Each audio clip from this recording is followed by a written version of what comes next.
Halo, nama saya Emma Wulandari. Saya biasa dipanggil Emma. Saya adalah karyawan swasta dan ibu dari 2 anak yang sudah beranjak dewasa.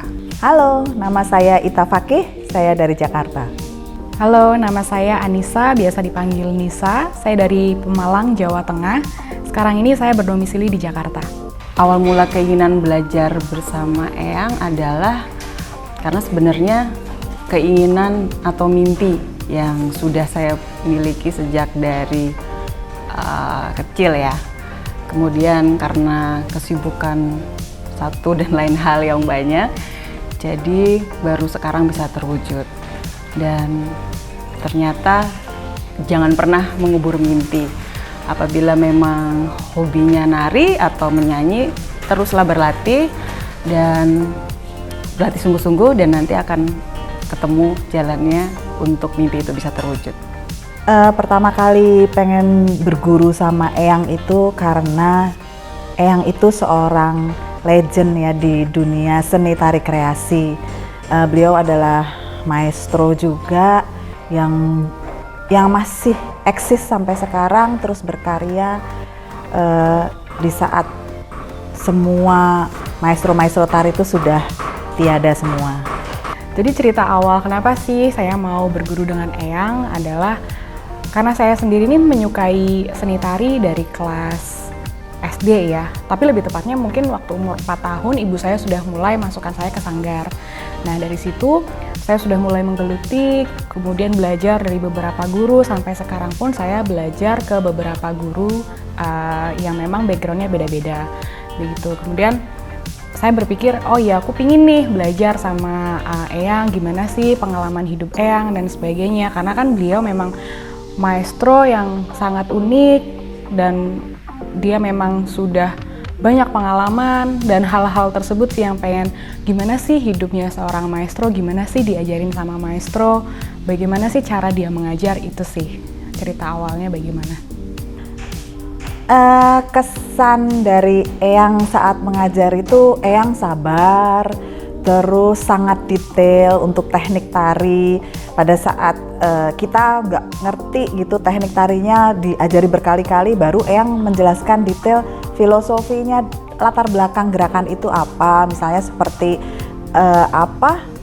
nincak itu kalau di Cirebon itu karena menginjak padi, itu Eyang baru kita terasa gitu, oh caranya kalau menginjak padi itu seperti ini step-stepnya gitu, baru wirasanya dapat karena Eyang menjelaskannya itu menceritakan dari latar belakangnya juga, jadi kita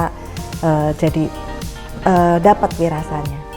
Suasana sanggar sangat menyenangkan, sejuk, seperti di rumah sendiri karena ya kita merasa diterima di rumah dan di sanggar Eyang ini, karena memang dari awal kita nyantrik di sini tidak menyangka juga kita diterima menjadi anggota keluarga dari Eyang, tinggal di sini, tidur di sini, makan di sini semuanya. Jadi sangat merasa diterima, sangat merasa seperti di rumah sendiri. Terima kasih Eyang.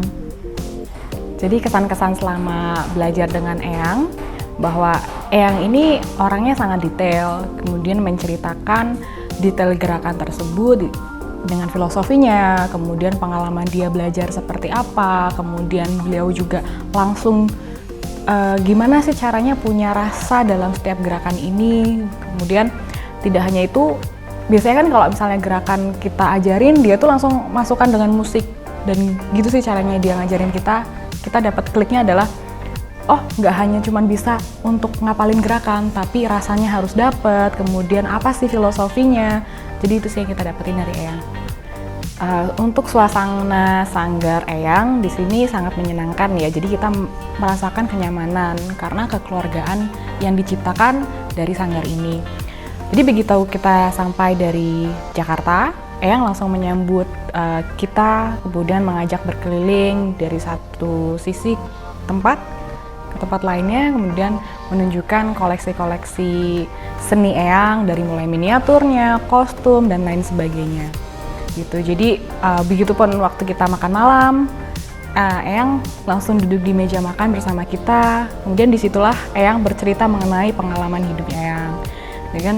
Jadi selama residensi ini kita tahu oh jadi begini ya kehidupan maestro gitu. Jadi setelah kita nari, kemudian diajak Eyang, ayo kita kesini, kemudian langsung Eyang juga bertanya soal kita gitu, kehidupan kita seperti apa. Jadi ada interaksi antara kita dengan maestro secara langsung dan sharing pengalaman. Yang pasti pengalaman Eyang juga jauh lebih wow gitu dibanding kita.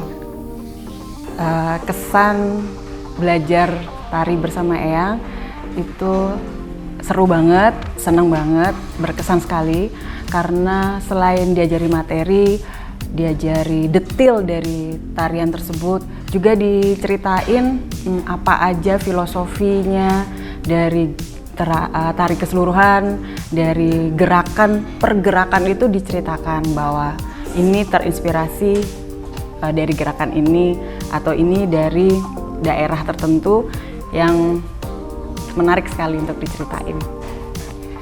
Kalau suasana sanggar homey banget, nyaman, dan merasa Eyang benar-benar merangkul kita untuk menceritakan awal mula Eyang dari awal nari sampai beliau sekarang ini. Jadi nggak cuma sekedar menari, tapi juga ada didongengin juga, seru. Saya tertarik dengan seni tari karena memang waktu kecil saya sudah merasa bahwa kok seru ya menari gitu. Saya bisa menggerakkan tangan saya, kemudian saya sudah bisa berekspresi, mengekspresikan diri saya. Nah, kemudian begitu beranjak dewasa, kemudian bekerja, jadi saya merasakan saya butuh ada balancing atau keseimbangan. Jadi begitu selesai kerja, kapanpun saya menyempatkan waktu untuk menari. Jadi menari ini dijadikan sebagai sesuatu untuk saya mengekspresikan emosi saya mengekspresikan diri saya, dan juga untuk mengembangkan diri juga. Saya sebetulnya dari kecil memang untuk kegiatan, makanya dikursuskan sama orang tua untuk ikut les tari. Tapi semakin lama kok semakin kecanduan, sampai remaja pun saya tidak lepas dari menari. Semakin besar itu baru saya tahu bahwa menari itu adalah olah rasa untuk rilis energi negatif dalam diri. Jadi begitu semakin beranjak dewasa, semakin banyak permasalahan hidup segala macam gitu, kalau kita kembali menari itu kita akan bahagia.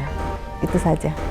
Saya tertarik di dunia tari karena memang sudah belajar nari dari TK itu sampai saya sekolah SMA pun juga masih menari. Jadi memang sampai sekarang passionnya juga masih menari, pengen belajar dan belajar terus. Mudah-mudahan di lain kesempatan Eyang ada kesempatan untuk mengajar saya dan teman-teman lagi supaya bisa berguru di Eyang.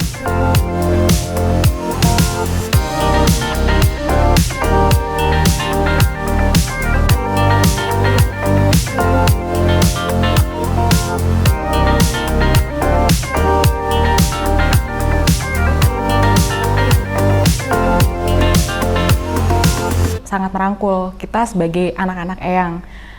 Jadi waktu Begita Rempita ngomongnya.